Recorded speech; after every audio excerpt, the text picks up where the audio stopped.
Good morning. Celkon mobiles సమర్పిస్తున్న business breakfast షోకి స్వాగతం. కొద్దిగా ఆలస్యంగా కార్యక్రమాన్ని ప్రారంభిస్తున్నాం, ఎందుకు క్షమించాల్సిందిగా కోరుతున్నాం. అలాగే బ్రేక్ ఉండదు మధ్యలో మనకు, కాబట్టి ఎటువంటి అంతరాయం లేకుండా కార్యక్రమం నిర్వహించుకునే వీలు కలిగింది. ఇక గ్లోబల్ క్యూస్ ఈ ఫ్రైడే మార్నింగ్ పాజిటివ్గా ఉన్నాయి. డౌ జోన్స్లో ఉన్న 30 స్టాక్స్ లాభపడటం కారణంగా last night Dow Jones index 212 పాయింట్ల వరకు లాభంతో క్లోజ్ అయింది. S&P 500 కూడా 2062 దగ్గర స్ట్రాంగ్గా క్లోజ్ అయింది. ప్రధానంగా ఎనర్జీ ప్రైసెస్ రీబౌండ్ కావడం, అలాగే ఫైజర్ డీల్ కారణంగా S&P 500లో ఒక ప్రధానమైన కాంపోనెంట్ ఫైజర్ షేర్లు. సో దీంతో ఫైజర్ హోస్పైర్ అనే కంపెనీని ఎక్వైర్ చేస్తున్నట్లు ప్రకటించి $1.5 బిలియన్ ఎక్విజిషన్. దీంతో S&P 500 అలాగే డౌ జోన్స్ నాస్డాక్ మూడు కూడా స్ట్రాంగ్గా క్లోజ్ కావడం చూసాం లాస్ట్ నైట్. ఇదే పరిస్థితి ఇప్పుడు ఏషియన్ మార్కెట్స్ను డ్రైవ్ చేస్తుంది. సో కొంత గ్రీక్ కన్సర్న్స్కు మేబీ బ్రేక్ పడినట్లుగా కనిపిస్తుంది ప్రస్తుతానికి. And US non farm payrolls data ఇవాళ వెలువడుతుంది, దాని ప్రభావం యుఎస్ మార్కెట్స్ మీద ఉంటుంది. సో నిన్న మన మార్కెట్స్ విషయానికి వస్తే నేను చూసాం, చివరి గంట వ్యవధిలో అమ్మకాలు ఒత్తిడి తీవ్రం కావడంతో NSE నిఫ్టీ హై నుంచి దాదాపుగా 120 పాయింట్ల నష్టంతో క్లోజ్ అయింది. 12 పాయింట్లు నెట్ లాస్ చూసాం మనం NSE పరంగా, నిఫ్టీ పరంగా చూస్తే. అండ్ FII సెల్లింగ్ కొనసాగుతుంది. క్రూడ్ ఆయిల్ పార్టీ ముగిసింది. ఎర్నింగ్స్ డిసప్పాయింట్ చేశాయి, ప్రత్యేకించి బ్యాంక్ ఎర్నింగ్స్ చాలా డిసప్పాయింట్ చేశాయి. అండ్ ఆఫ్ కోర్స్ నిన్న గోరు చుట్టు మీద రోకటి పోట్లాగా యూరోప్ కన్సర్న్స్, గ్రీస్ కన్సర్న్స్, ఇవన్నీ కూడా మార్కెట్లో ఒక నెగిటివ్ సెంటిమెంట్ కొనసాగడానికి మనకు ప్రధాన కారణం. అలాగే లిక్విడిటీకి అవరోధం ఎదురవుతోంది, ఎందుకంటే ప్రభుత్వమే మార్కెట్ నుంచి చాలా డబ్బు సమీకరించాలి, లిక్విడిటీని హరింపజేసే ప్రయత్నంలో ఉన్నట్లుగా కనిపిస్తుంది. సో చాలా ఇష్యూస్ వస్తున్నాయి రాబోయే రోజుల్లో. అలాగే కోల్ ఇండియా ఆల్రెడీ ఇప్పటికే అతిపెద్ద ఇష్యూ 24,000 కోట్ల రూపాయల మేరకు సొమ్మును మార్కెట్ నుంచి లిక్విడిటీని సక్ చేసేసింది. సో ఇదంతా కూడా మార్కెట్స్లో మనకు లాస్ట్ 5 డేస్లో మనం చూసిన నష్టాలన్నింటికీ కారణాలు చెప్పుకోవాలంటే ఇవన్నీ కనిపిస్తున్నాయి. అలాగే బ్యాంకింగ్ సెక్టర్ చాలా డిసప్పాయింట్ చేసింది, ప్రత్యేకించి PSU bank stocks. So PSU బ్యాంక్స్లో ఇంత బ్యాలెన్స్ షీట్స్ ఎంత దరిద్రంగా ఉన్నాయన్నది మనకి ఇప్పుడిప్పుడు అర్థమవుతుంది. ఇన్ఫ్యాక్ట్ బాలాగారు ఇంతకుముందు PSU బ్యాంక్ స్టాక్స్ నేను నమ్మనంటే నేను వాదిస్తూ ఉండేవాడిని. నో, పాజిట్ అయిపోయింది బ్యాంక్ స్టాక్స్, ఇంకా ఇక్కడ నుంచి బెటర్ డేస్ అని అనుకుంటూ ఉండేవాళ్ళం. అటువంటిది వాళ్ళ బ్యాలెన్స్ షీట్స్, ఒక్కొక్క బ్యాంక్ బ్యాలెన్స్ షీట్ చూస్తుంటే అసహ్యం వేస్తుందని అనుకోవచ్చు. యూకో బ్యాంక్ నేను చూసాం 6.5% వాళ్ళ bad loans gross NPS. Indian Overseas Bank 8%, అంతకుముందు 5% చూపించారు, ఇప్పుడు 8% వాళ్ళ బ్యాలెన్స్ షీట్లో ఉన్న gross non performing assets. Bank of Baroda strong bank అనుకుంటాం మనం. సో 3.6% NPS ఆ బ్యాంక్ మూట కట్టుకుంది ఒక లాస్ట్ క్వార్టర్లోనే. సో ఇటువంటి ఇంకొక 2-3 క్వార్టర్స్ ఇదే పరిస్థితి ఉంటుందని బ్యాంక్ CMDలే స్వయంగా చెప్తూ ఉన్న పరిస్థితి. సో మేబీ మరికొంతకాలం మనం బ్యాంక్ స్టాక్స్కి దూరంగా ఉండాలా అన్న అనుమానాలు కూడా ప్రస్తుతానికి మనకు కనిపిస్తున్నాయి. At least let them make some statements. పరిస్థితి ఇలా ఉంది అంటూ ఒక తేటతెల్లని చేస్తే తప్ప బ్యాంక్ స్టాక్స్ ప్రస్తుతానికి దూరంగా ఉండే పరిస్థితి కనిపిస్తోంది. సో బ్యాంక్ ఎర్నింగ్స్ ఇలా ఉంటే ఇతరత్ర ఎర్నింగ్స్ కూడా కార్పొరేట్స్ అందరూ కూడా డిసప్పాయింట్ చేశారు. టాటా మోటార్స్ నిన్న జైలర్ సేల్స్ పరంగా చూసినా, ఇంకో విధంగా చూసినా టాటా మోటార్స్ డిసప్పాయింట్ చేసింది. జూబిలెంట్ ఫుడ్ వర్క్స్ నెంబర్స్ పైకి బాగానే ఉన్నప్పటికీ ఇది బేస్ ఎఫెక్ట్ వలన పెరిగాయి తప్ప స్ట్రాంగ్ గ్రోత్ కాదు అంటూ మేనేజ్మెంట్ స్వయంగా ఒప్పుకుంది. సో ఇవన్నీ కూడా మనకు ఎర్నింగ్స్ పరంగా కనిపిస్తున్న డిసప్పాయింట్మెంట్స్. ఇక బడ్జెట్ ఎలా ఉంటుందన్నది మనకు అర్థం కాని విషయం ఇంకా ఇప్పటికీ. సో షేర్ ఇష్యూస్ సాయంతో ఫిస్కల్ డెఫిసిట్ తగ్గించుకునే ప్రయత్నం చేస్తుంది మోడీ ప్రభుత్వం. సో ఈ పరిస్థితి ఎక్కువ కాలం కొనసాగకూడదు. నెక్స్ట్ ఫైనాన్షియల్ ఇయర్లో అయినా సరే quality of fiscal deficit improve కావాలి. ఏదో మార్కెట్ నుంచి 40,000 కోట్లు 50,000 కోట్లు షేర్లు అమ్మకాలు ఆస్తులు అమ్మి డెఫిసిట్స్ను పూడ్చుకునే ప్రయత్నం కంటే క్వాలిటీ ఆఫ్ అంటే ఎక్స్పెండిచర్ తగ్గించుకోవడం, రెవెన్యూ ఇంక్రీజ్ చేసుకోవడం, ఇటువంటి చర్యల ద్వారా మోడీ ప్రభుత్వం బడ్జెట్లో కొత్త ట్రెండ్కు, కొత్త ఒరవడికి బీజం వేస్తేనే మార్కెట్స్ పరిస్థితిలో మార్పు వస్తుంది. అండ్ ఢిల్లీ ఎలక్షన్ రిజల్ట్స్ మంగళవారం వెలువడతాయి. అవి కూడా కొంత మార్కెట్ మీద రిజల్ట్స్ ఇంపాక్ట్ చూపిస్తాయి. సో ఇవన్నీ గమనించాల్సిన అంశాలు. సో కొద్దిగా ఒకసారిగా బులిష్ ఫేజ్ నుంచి కొంచెం బెరిష్ స్టేట్మెంట్స్ ఇస్తున్నామన్న అంశాన్ని పక్కన పెడితే ప్రస్తుతానికైతే నెగిటివ్ సెంటిమెంట్ కనిపిస్తుంది మార్కెట్స్లో. Short term trend, maybe medium to long term again మళ్ళీ మన బుల్స్ అందరూ అగ్రెసివ్గా మార్కెట్స్లోకి వస్తారని తెలియదు. ఐటీ కంపెనీస్ ప్రస్తుతానికి లీడర్షిప్ పొజిషన్ తీసుకుంటున్నాయి. ఇన్ఫోసిస్, TCS, HCL టెక్, వీటన్నిటిలో డెలివరీ బేస్డ్ బయింగ్ చూసాం. నేను కూడా ఇన్ఫోసిస్ టీసీఎస్లో 500 crores worth delivery based buying జరిగింది. అలాగే హెచ్సిఎల్ టెక్లో 300 crores వర్త్ బయింగ్ జరిగింది. అయితే రూపాయి స్ట్రాంగ్గా ఉండటం అనేది ఐటీ కంపెనీస్కు కొంత రాబోయే రోజుల్లో వాళ్ళ మార్జిన్స్ను ప్రభావితం చేసే అంశం. ఈ అంశాన్ని దృష్టిలో ఉంచుకొని ఐటీ స్టాక్స్ కొనుక్కోవచ్చు. అండ్ ప్రత్యేకించి లార్జ్ క్యాప్ స్టాక్స్. మార్కెట్స్ పరిస్థితి గురించి మాట్లాడేందుకు కొంత అనలిస్ట్ సిద్ధంగా ఉన్నారు. సో కొద్దిగా నెగిటివ్ క్యూస్ ఎక్కువ డామినేట్ చేస్తున్న పరిస్థితి. గ్లోబల్ క్యూస్ స్ట్రాంగ్గా ఉన్నా కూడా మన లోకల్ క్యూస్ నెగిటివ్గా కనిపిస్తున్నాయి. సో ఎంతకాలం ఈ పరిస్థితి కొనసాగుతుంది అనుకుంటున్నారు? ఎక్కువ కాలం కొనసాగదండి. ఎందుకంటే అబ్సల్యూట్లీ మనం గతంలో అనుకున్నట్టు కూడా the train has already left the station. So train cannot come back to the same station. ఇవన్నీ మధ్య మధ్యలో బంప్స్ అనేవి వస్తుంటాయి. సో రీజన్స్ అనేవి మనం అటాచ్ చేస్తుంటాం మార్కెట్లో రియాక్షన్కి. యాక్చువల్లీ మనం గతంలో చూసుకుంటే లాస్ట్ ఎలక్షన్ అయినప్పటి నుంచి బడ్జెట్ అయిన తర్వాత కూడా without much or major correction barring 1 or 2 days మనకి ఫెరోషియస్ కరెక్షన్ చూసాం. బట్ పుల్ బ్యాక్స్ కూడా చాలా స్ట్రాంగ్ గా చూసాం. సో మనం పదే పదే చెప్తూనే ఉంటాం, eventually market will only follow fundamentals. So reasons are attach to it. అవన్నీ మనం దృష్టిలో పెట్టుకుంటే డెఫినెట్లీ ఇవన్నీ కొన్ని రీజన్స్ అండి. ప్రాబబ్లీ మనకి బ్యాంక్ రిజల్ట్స్ కానివ్వండి, నెంబర్ 1 గ్లోబల్ క్యూస్ అని మధ్య మధ్యలో చెప్పుకుంటే నిన్న ఎస్పెషలీ గ్రీక్ ఎఫెక్ట్ అని అన్నారు. But it's not a major concern అండి, because European central bank has always been warning and cautioning different nations in European zone. So ఇదన్నీ ఒక కొన్ని రీజన్స్. అండ్ రాబోయే కాలంలో గ్రీస్ ఇండెక్స్ కంటే మన ఇండెక్స్ ఎక్కువగా పడింది, correct. So sentiment definitely effects the market in a very short term. And రాబోయే కాలంలో అంటే మనకి నెక్స్ట్ 10th నాడు ఢిల్లీ రిజల్ట్స్ ఉంది. Probably some polls are showing that Aam Aadmi party is ahead. So ఇవన్నీ కూడా భయాందోళనకి గురి చేస్తాయి. కాబట్టి buyers will be sitting on the sidelines. And definitely కొంతమంది షార్ట్స్ కొట్టే వాళ్ళు ఉంటారు. ఇవన్నీ షార్ట్ టర్మ్ ఫెనామినా, కానీ లాంగ్ టర్మ్ లో fundamentals will improve. And major reason మనకి ఈసారి మార్కెట్ లో ఈ నెగిటివ్ సెంటిమెంట్ కి మెజారిటీ ఆఫ్ ద రిజల్ట్స్ వచ్చాయి, but none of the results were really as positive as people expected. So it will take some more time, maybe couple of quarters more అయిన తర్వాత more profitability పెరగడం అనేది, crude petroleum పడిన దానికి effect, cascading effect అనేది మనకి 1 or 2 quarters తర్వాత కనిపిస్తుంది. అలాగే మనకి ఇంట్రెస్ట్ రేట్స్ కట్ కూడా మొదలైనవి. Trajectory will follow over the next 6 to 12 months, probably about 75 basis points ఇంకా ఉండొచ్చు అని అనుకుంటారు.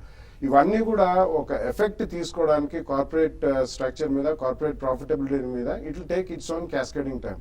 సో ఈ కారణం మూలాన weakness is always good for investors అండి. So do not be worried, do not be scared. All these reasons ఇవన్నీ మనకి దోహదపడితే they will help us to buy stronger stocks. The strong will get stronger, the weak will get weaker. So ఈ కారణం మూలాన next 10-15 days are going to be exciting before the budget and post budget కూడా. If there is major weakness, definitely people should buy into the markets and have a 2-3 year view. You will make phenomenal money in the market. So bank Nifty last 5 days లోనే 1500 points నష్టపోయింది. Nifty సుమారుగా 250 points నష్టపోయింది. So ఇంకా ఎంతవరకు ఈ fall కొనసాగుతుంది అనుకుంటున్నారు? ఎక్కడ స్ట్రాంగ్ సపోర్ట్ దొరుకుతుంది మార్కెట్స్? బ్యాంక్ నిఫ్టీ కనుక చూస్తే మనం ఆల్మోస్ట్ నిన్న బిలో 200 day వరుసగా సెకండ్ డే క్లోజ్ అవుట్ అని చూసాం. 20 day moving average.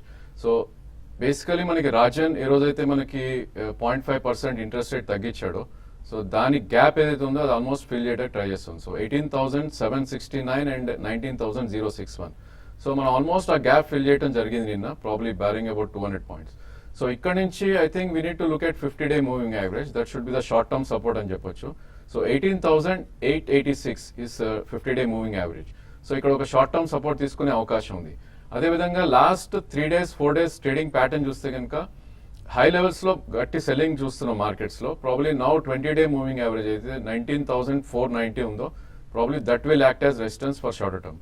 So I think this would act in the tight range, maybe 18,800 and 19,500 range లో కొన్ని రోజులు అట్లీస్ట్ బిహేవ్ ఛాన్స్ ఉంది. బేసికలీ పిఎస్యు బ్యాంక్ చార్ట్స్ కనుక చూస్తే ప్రాబ్లీ మనకి ఏవైతే లాస్ట్ 3 months లో గెయిన్స్ చూసామో within 5 days I think fizzle out అయిపోయినాయి.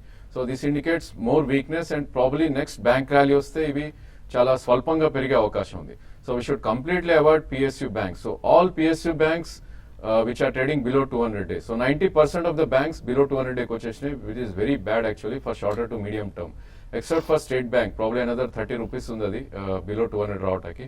So we should completely avoid. అదేవిధంగా స్ట్రాంగ్ బ్యాంక్స్, ప్రైవేట్ బ్యాంక్స్ ఏవైతే ఉన్నాయో most of them are trading above 20 days. So 20 day above ఉన్నంత కాలం probably they would be very strong. So we need to look at only IndusInd Bank and probably S Bank or Kotak Bank, ఇలాంటి banks we should invest in banking space. అదేవిధంగా మనం నిన్న ఒక sector which was under performing for couple of days out perform కావటం చూసాం. I think 3% ఇంత market correction లో కూడా 2.5% గెయిన్ అవటం చూసాం CNX IT. So I think we should be in this sector for at least couple of days. Probably most of the stocks life time hit అవటం చూసింది. Hexaware we been recommending like maybe 200 నుంచి చెప్తా ఉన్నాం, అది కూడా నిన్న లైఫ్ టైమ్ హై క్లోజ్ అవటం చూసాం. So these stocks we need to look at. But Nifty కనుక చూస్తే probably we are still about 20-day moving average. So probably నిన్న కూడా ఒక ఇన్వర్టెడ్ హ్యామర్ సిగ్నల్ చూసాం. So this indicates that 8830 and 8840 దగ్గర definitely there would be lot of resistance. So 20-day ఏదైతే ఉందో probably 8628 will act as first short term support. But ఈ stage లో I think risk reward is favourable for longs అనే చెప్పొచ్చు, because maybe 100 points down side Nifty and maybe ఇక్కడ call options తీసుకోమంటారు, నిఫ్టీలో put options తీసుకోమంటారు. Yeah, probably I think we need to look at call options and once market corrects to 86-20, we need to try and buy maybe 87 and 88 call options తీసుకోవచ్చు. So 8700, 8800 call options by చేయండి. తర్వాత callers లైన్లో ఉన్నారు. First caller Mancherial నుంచి ప్రసాద్ లైన్లో ఉన్నారు. First caller. Hello బాలాగానండి. ఏదైతే హోజీ ఫైనాన్స్ 240 బయింగ్ ఉన్నాయి సార్, మరి తీసుకోమంటారా హోల్డ్ చేయమంటారా? అలాగే జిఐతే హోజీ ఫైనాన్స్ ప్రజెంట్ రేట్ లో బై చేయొచ్చారు. ఎల్ఐసి హౌసింగ్ లో ఆయన ప్రాఫిట్ లో ఉన్నారట, ప్రాఫిట్ బుక్ చేసుకోవచ్చా, హోల్డ్ చేయొచ్చా? అంటే it depends upon your horizon అండి. మీరు లాంగ్ టర్మ్ ఇన్వెస్టర్ అయితే అండ్ మీ దగ్గర ఇమీడియట్ నీడ్ ఫర్ మనీ లేకపోతే మాత్రం హోల్డ్ చేయమని చెప్తాను. And GSC housing finance almost about 50 rupees from the top correct అయిందండి. 280 నుంచి అబౌట్ 230-235కి. ఫస్ట్ ప్రైస్ పాయింట్ లో definitely you can by GSC housing finance because it's one of the strong housing finance companies. But there can always be a 10% to 15% correction maximum in mid cap and small cap stocks. అది దృష్టిలో పెట్టుకుని first price point లో తప్పకుండా కొనండి. LIC housing finance immediate need లేకపోతే you can continue to hold it. Kakinada నుంచి రాజు లైన్లో ఉన్నారు. హలో రాజీవ్. Hello okay. తర్వాత కాలర్ శ్రీధర్ లైన్లో ఉన్నారు. హలో శ్రీధర్, అడగండి. Hello, good morning sir. Good morning. Sir, నేను నాట్కో ఫార్మా 1400 లో అమ్మేశాను. అది మళ్ళీ ఎక్కడ కొనాలి, వెయిట్ చేయమంటారు. ఆ తర్వాత దీవాన్ హౌసింగ్, మ్యాస్టెక్ ఏ రేట్ లో కొనాలి లాంగ్ టర్మ్ కి? Natco pharma, DHFL and Mastek ఈ మూడు తీసుకుందాం అనుకుంటున్నారు. ఇక్కడ తీసుకోవచ్చా, ఇంకేదైనా కొద్దిగా కరెక్షన్ ఉంటుంది అనుకుంటున్నారు? Yeah, probably Natco Pharma 50-day moving average కిందకి రావడం చూసామండి. I think it will remain sideways. Maybe steep fall లేకపోయినా కూడా 1450 and 1350 రేంజ్ ఉంటుంది. So you should wait for correction. Maybe 1280, 1300 is ideal price. అదేవిధంగా 1450 కనుక క్రాస్ అవుతే you should buy back. Dewan housing మనం చూస్తున్నాం చార్ట్స్ పరంగా ఇంత మార్కెట్ కరెక్ట్ అయినా కూడా it's making new highs. So there is something very good in the stocks. Probably if you want to buy, you should buy immediately 50% and maybe 10% correction లో you should add more. And Mastek probably ఒక top formation అయ్యి ఒక minor correction mode లో రావడం చూస్తున్నాం. 3 months back 250 నుంచి almost it made high of 441. So consolidation zone లో ఉంటుంది for time being. Probably should avoid and maybe look at Hexaware which is making new highs every day. Medaramet నుంచి బాబు లైన్లో ఉన్నారు. హలో హలో, అడగండి బాబు.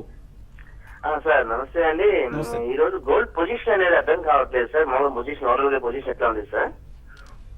గోల్డా? గోల్డ్ గోల్డ్ ఏంటి, మీరు trading చేస్తున్నారా? అవును సార్.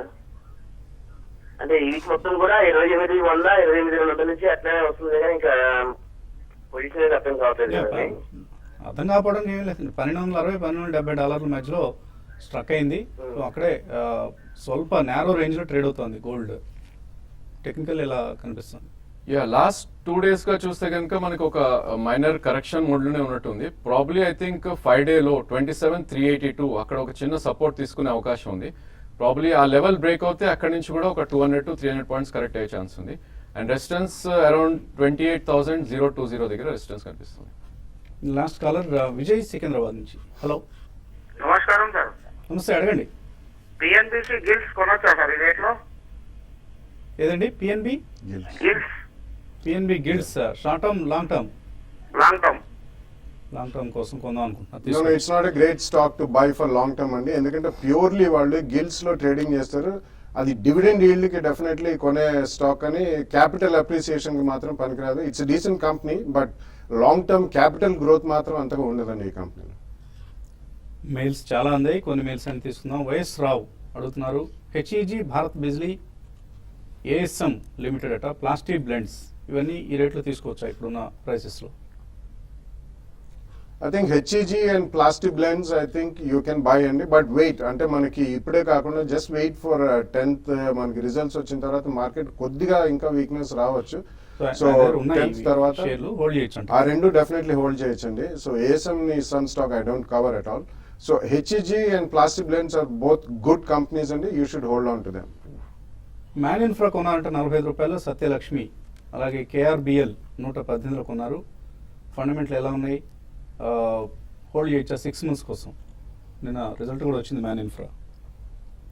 సో ఈ మధ్య రాకేష్ జుంజున్వాలా ఇందులో స్టేక్ తీస్తున్నారని రకరకాలుగా కొంత న్యూస్లో ఉన్న స్టాక్ ఇది. It's a small cap infra stock అండి, so I think you can hold it for currently. Even KRBL కూడా it's a very good stock in terms of basmati and non basmati rice exporters లో they are number 1 in India and India gate and strong brands ఉన్నాయి. You can hold on to both the stocks.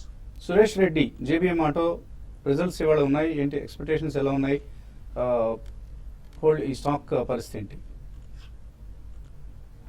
Yeah, it's very difficult to predict the results and don't predict the results and results వచ్చిన తర్వాత కూడా స్వల్పంగా correction ఉన్నా don't have to worry, but overall I think it's a strong consolidation జరుగుతుంది. మీకు 1 to year view ఉంటే అటు పెట్టండి. సో మీరు రిజల్ట్స్ వచ్చిన తర్వాతే కొనొచ్చా అని అడుగుతున్నారు, రిజల్ట్స్ వచ్చిన తర్వాతే ఒక డెసిషన్ తీసుకోండి.